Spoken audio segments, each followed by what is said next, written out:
Howdy, howdy, howdy. We're talking percents and we're talking ratios. We're going to start off with ratios.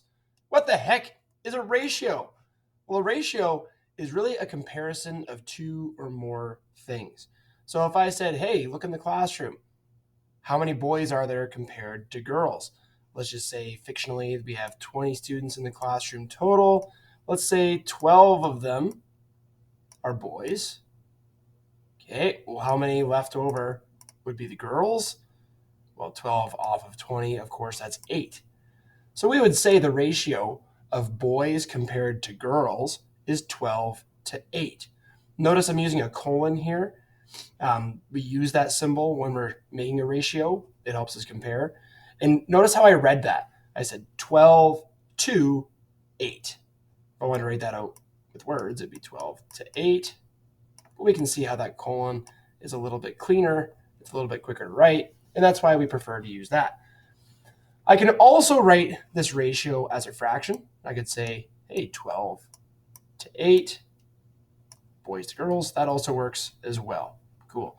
Now you might be thinking, well, what's the good of this? Well, imagine in the class, we're going to have a pizza party. And, teachers don't want to be stingy all the time. Sometimes we want to, spoil the students. And let's say for the pizza party, each student is going to have 2 slices of pizza. So I'm ordering my pizza. How many slices do I have to get? Well, I know I've got 12 boys.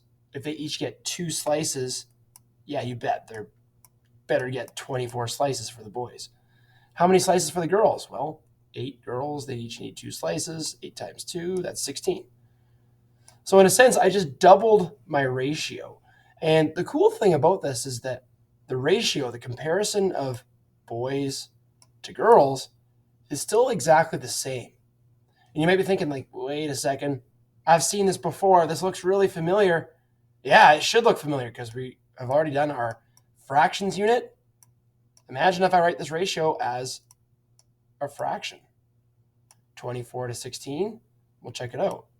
That is equivalent to 12 to 8.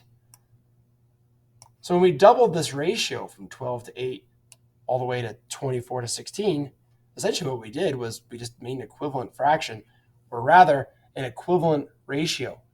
So I could go 24 divided by 2. Got to do the same to the denominator as I did to the numerator. Otherwise, our ratio won't be equivalent. And there you have it. 24 divided by 2 is 12. 16 divided by 2 is 8. Cool. So we have equivalent ratios. And believe it or not, ratios are used all the time in everyday life. So the example I gave of the teacher having to figure out how many slices per boys and per girls, that's just one example that's used pretty often. So our textbook has a pretty good example of a ratio here. So really quick, I'll read through it. One of the Inuit events in the Arctic Winter Games is the airplane. The person who is the airplane must keep his body totally straight while the other 3 team members fly him around the room. The team that flies its airplane the furthest wins. You can use a ratio to compare the number of airplanes to the number of other team members. The part-to-part ratio of airplanes to other team members is 1 to 3, since there are 3 team members holding up each airplane. So there you have it. There's our description right there. We've got 1, 2, 3 people holding, and 1 person who is the airplane. One term that I really want you to pay attention to is part-to-part. And what that essentially means is, well, this whole team here, how many people do we have? 1, 2, 3, 4. So that's the whole team. We've got 4 people in the whole team. But part of that team is just the airplane, the person who's flying. The rest of the team, the other part, are the holders. And there are 3 holders. So we would say part,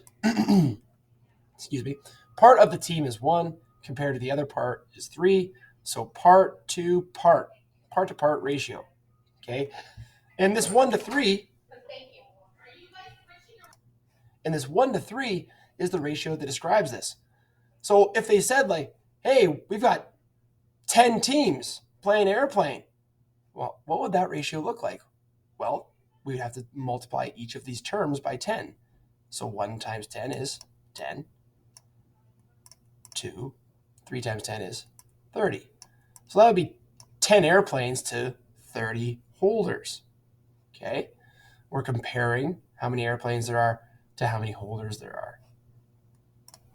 And that's our part-to-part ratio. We could also have a part-to-whole.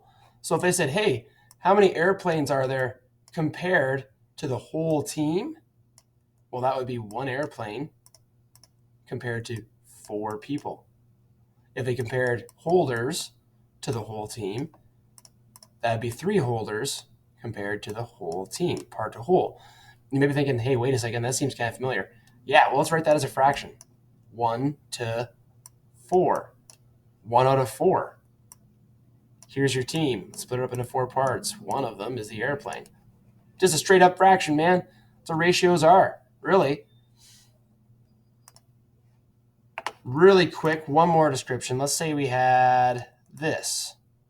You've got a bunch of shapes. Cool. Okay. And if they said, hey, let's compare these shapes. Compare circles to squares. Well, how many circles do I have? I've got 2 circles to 3 squares. Awesome. So that's circles to squares. Okay, that's one way of looking at this. I could also compare it the other way around. I could say, hey, how many squares are there compared to circles? Well, there's 3 squares to 2 circles. Okay, and of course, those are both part to part because I'm looking at parts of this whole, comparing part to part. I could do a part to whole one as well. Compare the amount of circles to the whole. Well, there's 2 circles compared to 1, 2, 3, 4, 5. 5 parts whole. So 2 circles to 5 holes, to 5 in the whole. Okay, and I could do that with squares as well. 3 to 5. Awesome. Cool.